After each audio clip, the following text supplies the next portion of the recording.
Welcome to the Tech Egg. Don't get scrambled. Enjoy the video. You start by updating Chrome and opening the Precise Settings page so changes take effect. First, make sure you're signed into the profile with unwanted suggestions. Sync can reintroduce data. Once done, go to Settings, then You and Google, and open Sync and Google Services.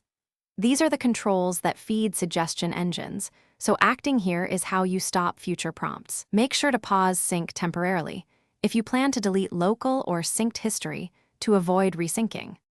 You'll now remove the main sources of suggestions. In Sync and Google Services, toggle off autocomplete searches and URLs and disable prediction services that supply suggestions.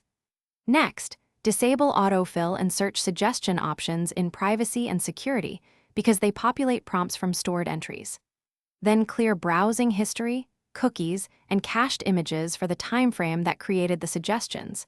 This deletes local triggers. By combining toggles and data clearing, you both stop new suggestions and remove the existing ones. You finish by making sure synced copies of suggestions are gone. Visit your Google account dashboard to delete sync data or choose Reset Sync so Chrome stops restoring deleted history. Once cleared, sign out and sign back in, then test in incognito to verify suggestions are inactive. Finally, restart the browser to solidify changes. If suggestions persist, use the troubleshooting tip below, reset profile, or create a new Chrome profile, because corrupted profile data can reintroduce suggestion artifacts. Thanks for watching. Consider subscribing if I helped unscramble your problems.